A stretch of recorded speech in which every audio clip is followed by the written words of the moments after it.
or what you're hoping for from this forum today, as regards the Young Conservatives. Okay.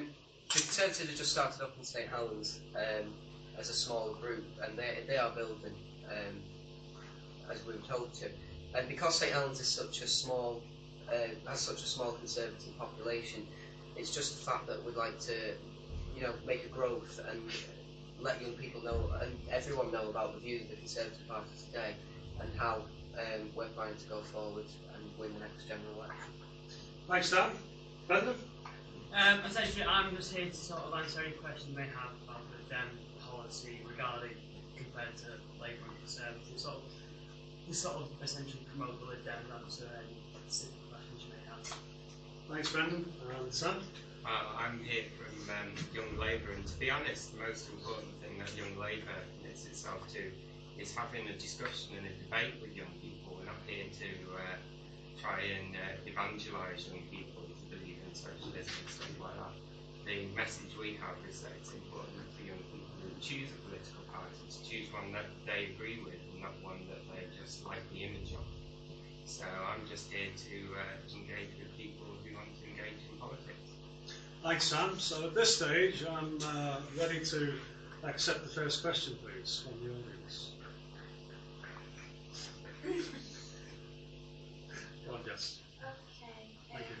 This one's the first one to Sam. What do you think about how Labour handled the Northern Rock crisis? I think Labour handled the Northern Rock crisis very well.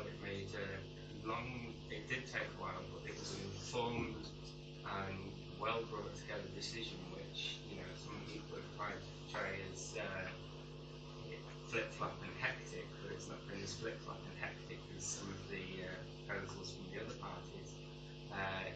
We tried to see if the private sector could sort itself out at first, and then when it seemed that there wasn't a deal in the private sector which would have suited the taxpayers, we then moved into nationalisation. But unlike the Liberal Democrats at a national level, we didn't seek to speed into nationalisation without thinking about the implications. And we also maintained a clear and defined policy, unlike the Conservatives, on where we wanted Northern Rock to proceed. Okay, thanks, Sam. Can I just invite the other candidates, Jess, and then we can come back to your question. Dan? I think that Northern Rock was a bit of a mess. As you know, it was left till the very last minute. The commission that monitors how the banks are run was actually, they criticised themselves really strongly about how they dealt with, about how Northern Rock was dealt with before, and perhaps it would have been better for the government to have stepped in beforehand.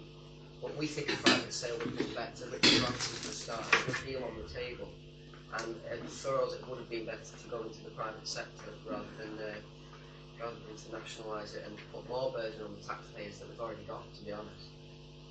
Okay, thanks, Dan. Brendan? Well, I think a very logical solution to do when you won the bank £55 billion is to nationalise it.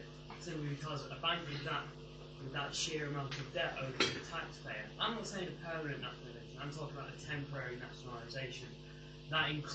So it would only temporarily nationalise until a good sale could be found, one that is in the best interest of the taxpayer. Because as far the government seems to be more concerned with shareholders at the start of the crisis rather than things. I also think that the government should have stepped in to protect the funds of the bank a lot earlier than it did. It did seem to dawdle. I can't say whether it did or not, but it did seem to dawdle.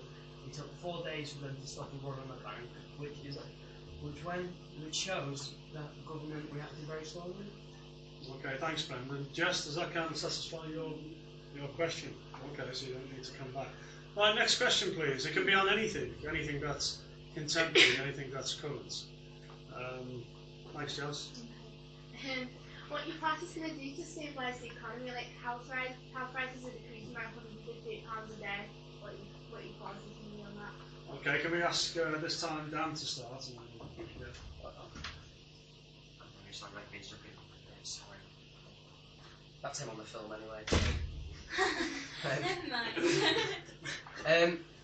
To be honest, we know that the economy is on a downward turn, but that's what happens. The economy has good days, the economy has bad days. Now, although we see every week at Prime Minister's Question Time, as soon as David Cameron asks a question, or even Nick Clegg asks a question, we have the Prime Minister reeling off a huge list of how many successes, you know, that Labour have had in the past 10 years. And to be fair, we haven't really had anything to do with what has happened in the past, and we are, you know, the politicians of the future, and we've got to look there. I'm not an economist, so I'm not really informed on this, as I should be, to be honest. Although I do a bit of work for the local politics, I don't do quite a lot. But to be honest, I think it's important that we do stabilise it by any means necessary. We've got to try and find a way around putting even more taxes on the, you know, on the taxpayers themselves. St Helens itself had a 55% tax increase in the last 5 years, 5 to 10 years, or something like that, which was one of the lowest in the country, which was a Liberal Democrat and Conservative council. But I think it's important that we do try and find a way around it. Thanks, Dan. Brendan? I mean, just to say essentially what he said, but I'm not an economist and I'm not going to pretend to be. But I certainly think we should be the government should have saw this coming. Essentially, the economy growth was largely due to house prices growing and growing and growing. And this was pointed out by many other economists that it was essentially not a stable business model. It would eventually have to come to an end. And you got to look at it from a more optimistic point of view. I mean, house prices rising is not always a good thing. The amount you've grown essentially means that no one here, unless you're very rich, will be able to buy a house, first time buyer, for quite a long time now, just because even when you do, you'll be in a lot more debt. So house prices falling is not the end of the world, but it does need to stabilise more than it has. Thanks, Brendan. Sam? Well, what I think I'd like to clarify first is that the state of the economy is still fairly good. Northern Rock was not Black Wednesday, as people try to portray it as. Nobody lost their houses because Northern Rock went into nationalisation. Nobody became destitute or poor when it happened in 1992. And I think that's important. I think it's important to see that since 1997, there's been a very steep increase in the state of the economy, stable economic growth that has been quite steep. And what we're reaching now is, after a period of 11 years, we're coming to the point where that increase is still happening, but it's happening at a much slower rate than it did before. So that, you know, and we've implemented measures, which is why the decisions were made to do with Northern Rock, to make sure, and to do with people's pay increases in the public sector, which is to ensure that the economy remains stable and that it isn't allowed to spiral out of control. Now, Dan made the point about local taxation and the low local taxation under the Liberal Democrats and Tory alliance that we've had in St Helens for the past 2 years. But I think you have to bear in mind that taxation goes to pay for services which people expect from their local councils, and since those taxations have been lowered, those services have been significantly lower in terms of the performance people expect from them because of a lack of resources and because of a lack of money. And I think that's the situation.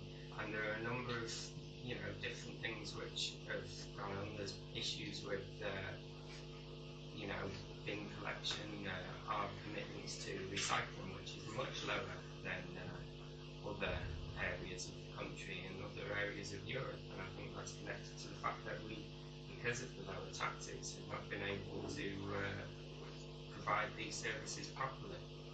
I'd also like to point out that the latest Conservative front bench may be the politicians of the future, that they are in fact heavily supported and held up by some of the politicians of the past that were significantly linked with Black Wednesday. We were talking on this. To be fair, just to come back to that Black Wednesday point, you know, when you're a member of a party and when you're in the high things of the party, around this area, we don't really have to toe the party line unless there's a video on the internet. But to be fair, when you're behind someone, you have to endorse their decision. You know, Sam and Mike himself raved on about